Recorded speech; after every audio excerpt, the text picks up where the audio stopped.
My first question about the most important battle, that was the Battle of Kurukshetra of Mahabharata. I would love to hear your thoughts on this battle, sir.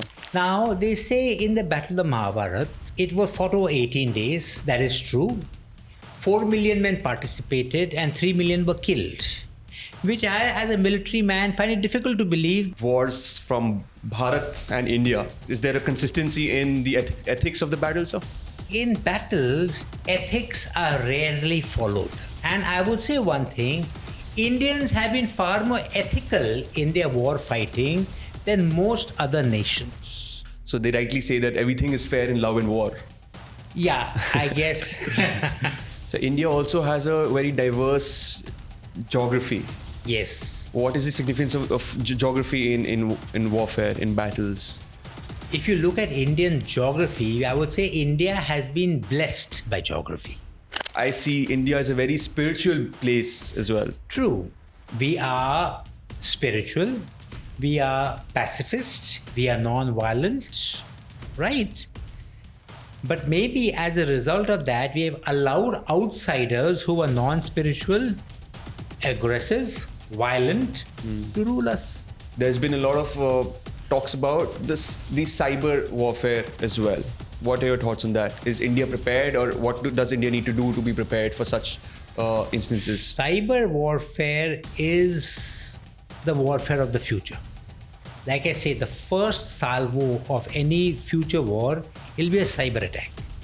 Your communications are going to be blocked out, your telecom systems are going to go for a 6, banking, internet, everything will be affected, and you will have to learn to cope. They will infiltrate into your networks and pass conflicting orders to you.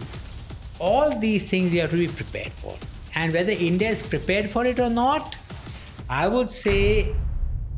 Today, we sit down with Colonel Ajay Singh, an esteemed military historian, to delve into one of his work, India's battlefield from Kurukshetra to Balakot. This book covers 42 battles and 3,000 years of history and is one of the most comprehensive books on the stories of battles of India. It also explores pivotal battles across Indian history, from ancient Kurukshetra to modern Balakot. Colonel Singh shares what sparked his fascination with military history, the often overlooked truth behind the Mahabharata, and the profound implications of historical narratives shaped by victors. He challenges conventional views on military ethics, discusses the strategic geography of India, and reflects on how historical lessons resonate in contemporary military strategy. Join us as we uncover the layers of history and military thought with Colonel Ajay Singh, whose insights compel us to rethink what we know about India's past and present conflicts. Without further ado, let's get started.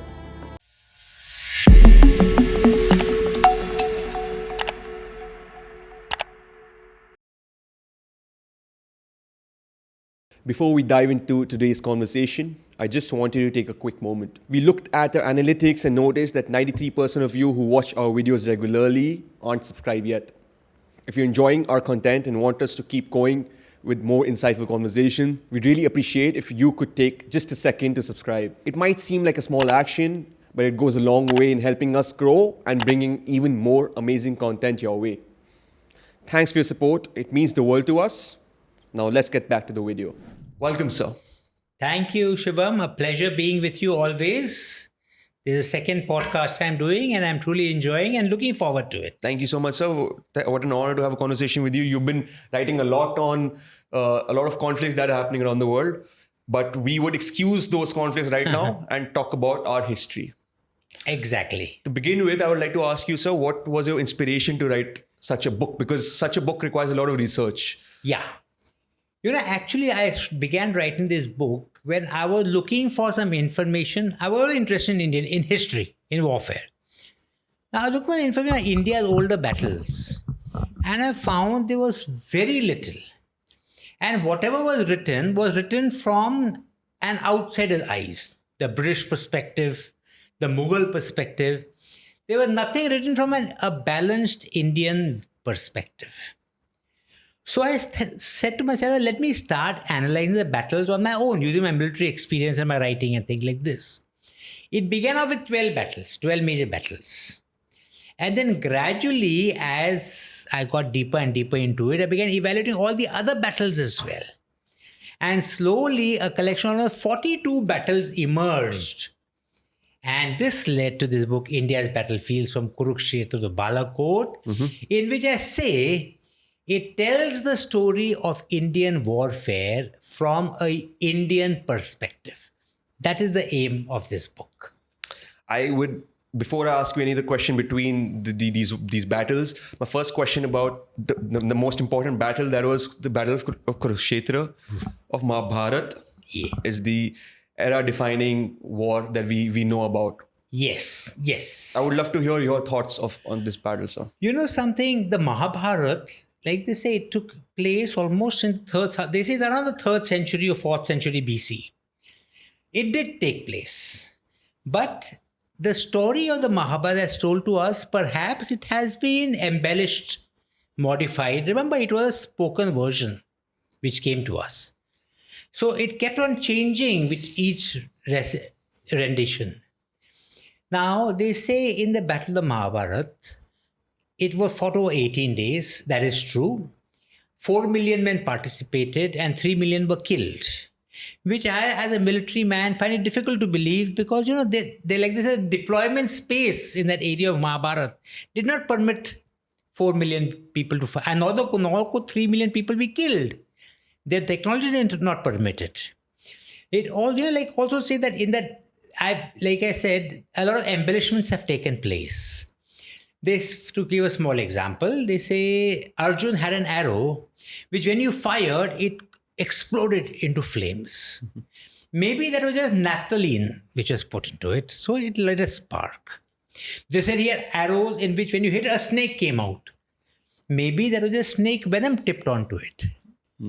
They say Arjun had a chariot, had a quiver, through which an endless supply of arrows could come out. Maybe it was just that in his chariot, he used the space so nicely that he had a supply of arrows that lasted him throughout the whole day. So the battle took place. A lot of casualties were caused. A lot of embellishments have been made to it. But two things that came about it was, one is that battle led to a culture of heroes and hero worship. If you look at the story of the Battle of Kurukshetra as told through the Mahabharata, it is all about heroes. Arjun, Karna, Yudhishthira, Bhim, Bhishma, Dronacharya, everybody. The tactics was what? Arjun, tomorrow you got to kill Bhishma. The Kauravas said, tomorrow you got to kill Arjun. There was no overall operational planning or strategy as such. And this cult of hero and hero worship has come on to India for years after that. So maybe that's why Indians were very good fighters and warriors, but we lack organizational skills. The other was, it gave you the concept of dharma, a just war. And that is what made a difference to Indian psyche. We have never fought an unjust war. We have never invaded the others. So maybe for good, bad or indifferent, this concept of dharma was ingrained in the Indian psyche because of this war.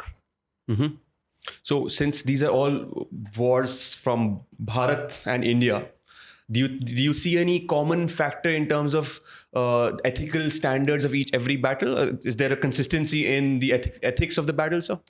Of Indian battles? Of all the battles that you have talked about? Well, you know something, in battles, ethics are rarely followed. And I would say one thing, Indians have been far more ethical in their war fighting than most other nations. Even in modern conflicts with Pakistan or with anybody of our adversaries, we have always been honorable. And that has been there right from the beginning, maybe to our disadvantage. Why would you say that? Because the enemies, the outsiders, the Britishers, the Mughals, the Sultans who came out here, they could use treachery, they could come from within, they could poison ranks to divide us and break us from inside. Taken advantage of our softness, would you say? And there was misplaced notions of ethics. The Rajputs, they had a misplaced notion of ethics saying we will not fight at night. The Mughals overturned that. It made no sense. Because of that, They were allowed to be attacked by night repeatedly and defeated. So, the concept of ethics should have been replaced by the concept of common sense in war fighting. Our results would have been better. So they rightly say that everything is fair in love and war. Yeah, I guess. Maybe there's- not so much, but true, yes. In life, like one of the main fundamental rules of life is nothing is unfair. Everything is fair. Yeah. Absolutely. Yeah. So out of these 42 wars that you mentioned in your book, sir, is there a lesser known war that people should be aware about, people don't know about, but you feel that this war is something that people should learn a lot about? See, one of the things which I've realized, again, maybe many of you would have also noticed it. Many of the wars which we are aware of deal with North India. Mm-hmm. You just take a look at what has been taught to us in history. All of them revolve around the Delhi North India belt. But major battles fought, say, in the east. The Ahoms fought the Mughals and they defeated them in the Battle of Sarai Ghat, which very few of us are even not aware of. It is now that the realization is coming up of these heroes.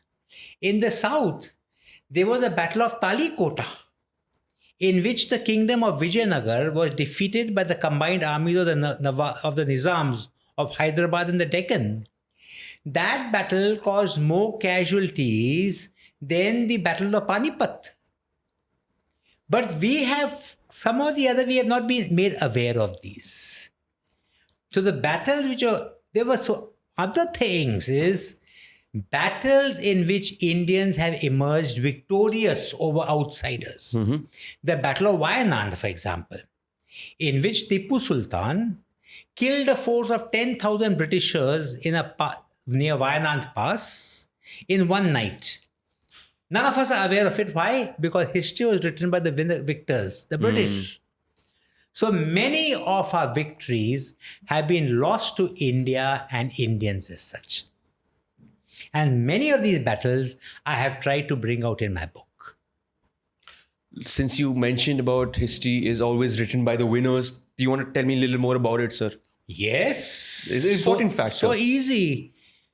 Tell me now, when I was a schoolboy, I'm talking about the 1970s, early 60s and 70s, I firmly believe that Indian history began when the Mughals came into India. It reached its golden age when the British ruled India, and thereafter independence came about. Because the history that had come to India, the Mughals wrote history in great detail and with great embellishments. To leave a legacy. Yeah, to leave their legacy, and of course, it was much of it would have been exaggerated. It was exaggerated. The British wrote all their battles again with the same manner. They were the victors. They went so much to corrupt history to say the Aryans had invaded India, to bring about the concept of inferiority amongst Indians. There was no Aryan invasion. But being the victors, they could write and get away with it. India, unfortunately, for the past 500 to 600 years, we have not been the victors in our major battles. So, much of our history has been lost. So I would like to ask you another question on the fact that there's been a lot of overrun and ruling from outsiders in India. Why is that the case, sir? India, when we talk about India today, India is political India. When we talk about India as existed before that, it was a geographical entity. It was a civilization bound together. In that geographical entity, with the Hindu Kush mountains to our northwest, the Himalayas to our northeast, and the sea below, in this entity there were different kingdoms who were always warring with each other. It was repeatedly done that outsiders would come, exploit one ruler against the other, and take over the area. It is right from the beginning The first foreign invader was Alexander the Great in 326, when he came and fought the king of the Pauravas, Puru. His name was not Porus, he was Puru, the king of the Pauravas. The Raja of Taxila agreed to help him fight. Two other neighboring kings fought on the side of Alexander for him. Similarly, when Muhammad Ghori came to fight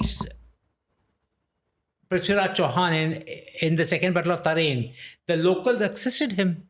Babur was invited to India by the Maharaja or by the rulers of Punjab, by the Rajputs themselves. The Rajputs were fighting with each other.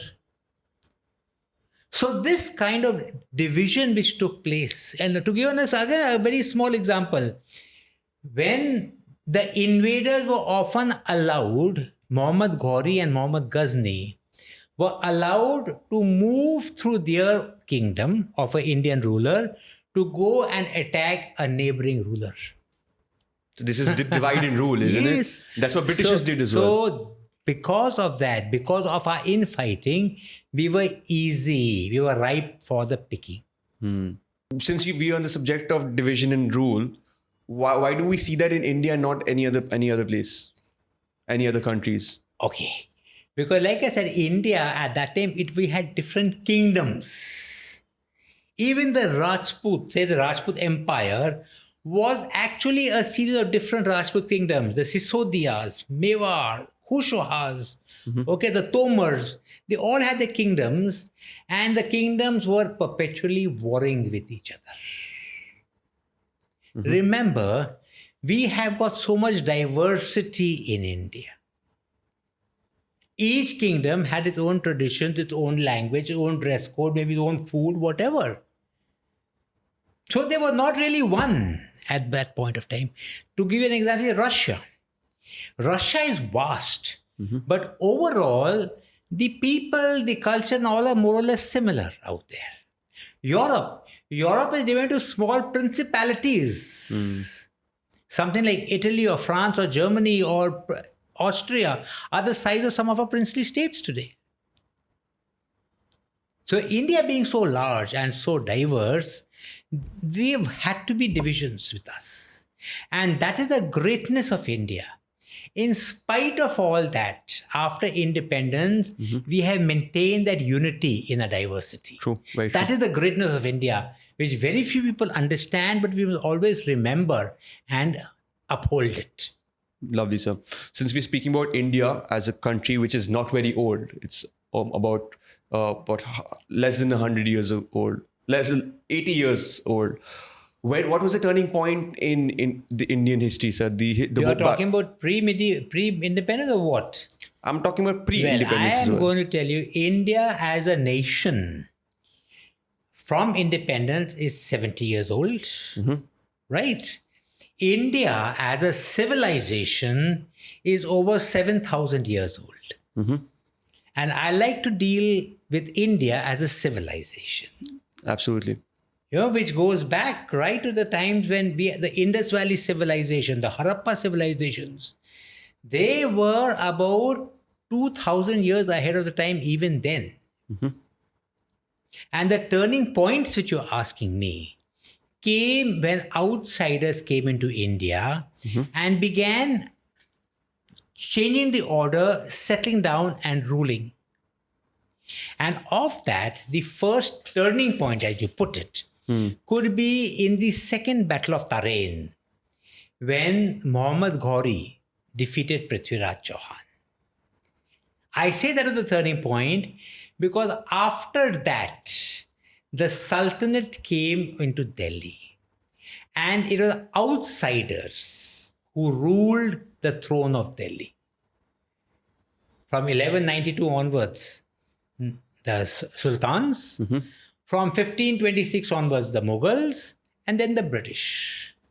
So the turning point came then, in the Battle of Tarain. Right. And anything else you want to add on this, sir? On Tarain? Well, what I want to add is, after this battle, when I talk about local rulers, I'm talking about indigenous Indian rulers who are part of Indians. The only indigenous ruler who sat on the throne of Delhi was Hemu, who sat on the throne of Delhi for just 21 days. So, that was the scale of the loss we had incurred in the Battle of Tarain, which went on not for years and decades, but for centuries. So India also has a very diverse geography. Yes. What is the significance of geography in warfare, in battles? If you look at Indian geography, I would say India has been blessed by geography. Look at the contours of India. Northeast में क्या है अपना Northwest में क्या है the Hindu Kush Mountains. Northeast में क्या है the Himalayas. South में क्या है the sea. Oceans. We are protected by natural defenses all around. True. So, had we only utilized these natural defenses and been one, we could have never been overcome. We made two very, very, very major failings. In the Hindu Kush Mountains, there are only 6 passes that lead to it. The Gomal, the Bolan Pass, the Khyber Pass, Kunjarab, and the fourth, I forget which one it was. There are 6 passes going through it. Now, had those passes been defended, invaders would not have been able to come. All invaders came in through those. Right from Alexander, they came through that. The other even greater weakness was we neglected the maritime domain. We were never good sailers. The Cholas had a very good navy. The Maratha developed a good navy.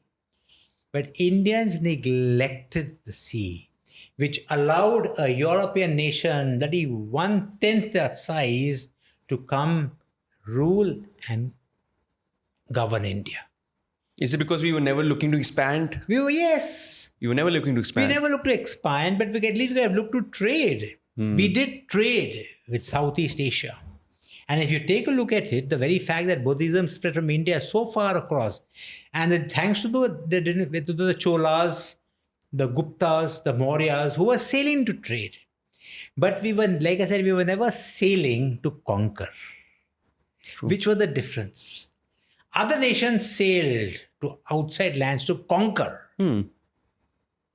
That's the primary difference, yes. I feel. So is that a good thing or I would say it's a bad thing. Why is that so? Because had we sailed to conquer, even had we sailed to expand, even had we sailed to preserve our trade, we would have had defensive naval capabilities as well. If we had defensive naval capabilities, the British and the Europeans would never have been able to come into India. But that's the mentality of the civilization. I see India as a very spiritual place as well. True. We are spiritual. We are pacifist. We are non-violent. Right? But maybe as a result of that, we have allowed outsiders who are non-spiritual, aggressive, violent to rule us. So do you think it might be better to be like them and still preserve our unity, our culture, our traditions, our wealth from outside? I said yes. Because in terms of ethics, I look at it this way. There's only one ethic. That is the ethic of national interest. If you can ensure national interest, with whatever be the means, I think, and doing good for your country and its 1.3 billion people, I don't think there's a greater calling than that. Lovely. That's my concept of ethics. Is there any lesson out of these 42 battles that you mentioned for the modern day army officer or a commander that you would want them to take from your book, sir? You have asked a very good question, but I'm going to elaborate on it. I'm going to first take up the questions for commanders and then the questions for all Indians. Okay? Firstly, if you take a look at, when we were in the Indian Military Academy, we were taught there are certain principles of warfare. Maintain surprise, be a good leader, use firepower, take cover. No, they are 11th principles of war, which are sacrosanct. If you take a look at this book, all those sides which followed these basic principles of war emerged successful. Acha. Yes, a small thing like if you neglect intelligence, you have left yourself vulnerable. If you do not maintain surprise in attack, you will lose that battle.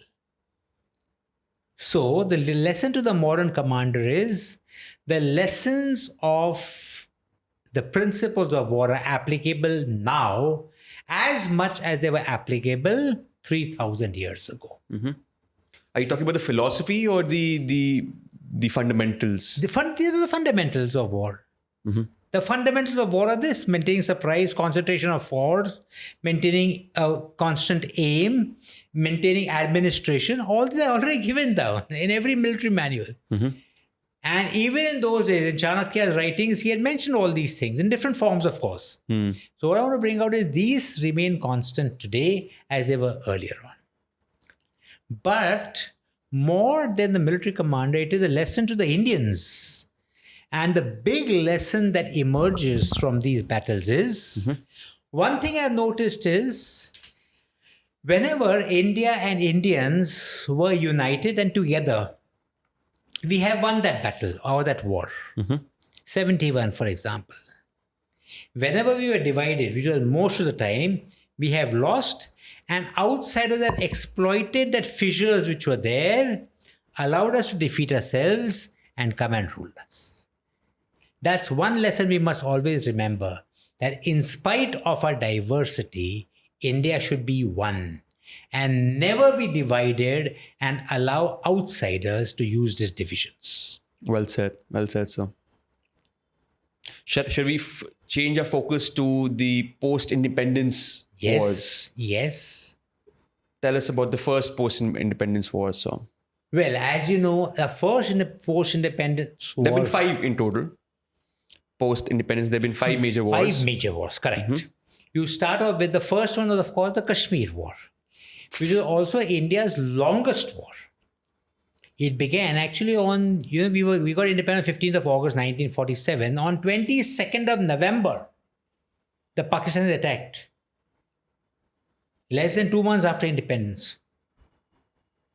And when they attacked, they almost got Srinagar. They almost came up to Srinagar. So we beat them back by, it was a thread. But that war went on for 1.5 years, which we pushed back the raiders, but it was always an unsettled issue. That LOC, which came about between India and Pakistan, remained festering for 70 years after that. Then, of course, came the 62 war, then 65 war, the 71 war, the Kargil war. They were the major wars, like you brought it out. But the minor wars which have been there, I would say the counter-insurgency in Kashmir and the Northeast and even Punjab has been a major challenge for the forces. There has been Sri Lanka. Our operation in Sri Lanka went on for almost 2 years. There have been when we sent paracommandos to the Maldives to rescue the president. These actions have been going on. There has been Nathula in 1967. These small actions have been on, and that counter-insurgency has been we have been engaged in that for almost 20 years now, before we finally got it under control. So yeah, post-independence, it has not been peace, but we have handled it reasonably well. We have handled well, you're saying. Yeah. So our major 5 wars have been with Pakistan or China. See, China, as you know, there was one war, 62, in which we lost. And we must never fool ourselves into that. But the way I look at it, why did we lose that war? We were not prepared. Military incompetence. It was military and political incompetence, lack of preparedness. The army was neglected. They had no weapons. They had no rifles, no ammunition. There were no doctrine. We were not aware that the Chinese have pulled up 2 armies against a force of less than 1 brigade against us. The politicians were inept. The commanders they appointed were inept. And I look at it this way. The fact that we suffered such a crushing defeat was the best thing that happened to India. Because after that, we realized Nehru had the concept of pacifism. We will not, we don't need an army. The police will look after it. We suddenly realized it was the same mistake which India had made for millennia. We realized we bloody well need an army, a strong army, which is capable of defending itself. Can you say that is the turning point for Indian military? Yes. Of not only military history, Indian military thinking. Military thinking. A major turning point. So, but similar thing happened in 65 as well. So Yes. Now, what happened? 62 was the turning point in which army began reorganizing. In 65, the turning point came when Pakistan attacked us. I mean, we just take 3 years after a major defeat. We were still reeling. But we had a wonderful Prime Minister, Lal Bahadur Shastri, who took an immediate decision in which he allowed the Indian Army to go into Pakistan. So that turning point in 65 was, for the first time, we were not reacting. We actually took the battle into Pakistan by attacking Punjab. Pakistan didn't think we would do that. They didn't think they responded and all that, but yeah, it took them by surprise. I mean, we had a lot of gains, a lot of casualties on both sides. But India also realized that by being proactive, we get greater gains. And this translated later in 71, in Bangladesh, when our proactive action actually allowed us to create a new nation in just 13 days. And they've cut Pakistan down to size. And then the legendary Kargil War in 99. Yeah. Now, 71 was, again, it changed the psyche of India and the armed forces.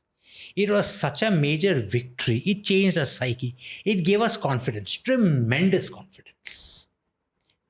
And when Kargil came, Kargil was a betrayal by Pakistan. Yeah. Totally. I mean, can you imagine our Prime Minister talking peace and the General Musharraf, he's operating behind his own Prime Minister's back to have an incursion into Kargil.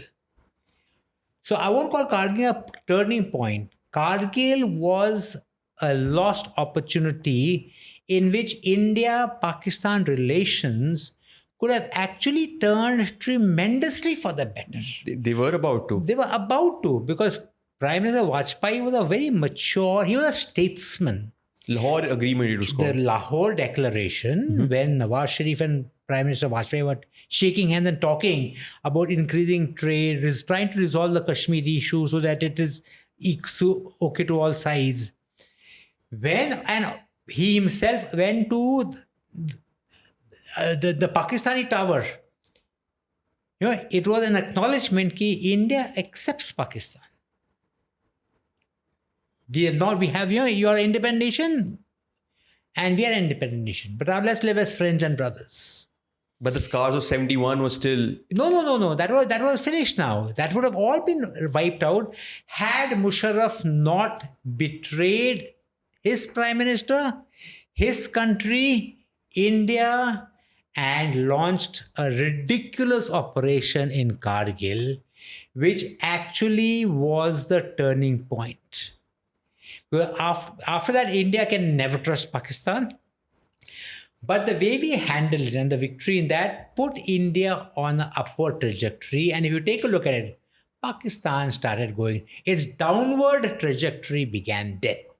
And it's never recovered after that. No, why I said the 71 was a scar for Pakistan, because Musharraf's decision making was probably because he was also a young officer. He was a young officer. He was, more than 71. You see the Musharraf's psyche was affected. He was a brigade commander in Siachen.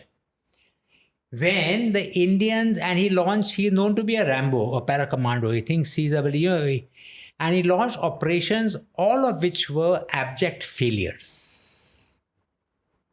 There was Operation Ababil, in which two para-battalions were lost, two commando battalions were launched, and they were virtually wiped out. They were launching suicidal attacks in the snow. He had occupied a post called Kaid Post, named after Jinnah. Kaid Pakistan, Jinnah. And the Indians captured it, and we called it Bana Post after that. All these defeats had actually put into him a desire to avenge Siachen. And he thought by going to Kargil, he will cut off the route to Siachen, and Siachen will fall. So one man's egocentric desire led to it was actually Pakistan's greatest catastrophe after 71. And they acknowledge it now.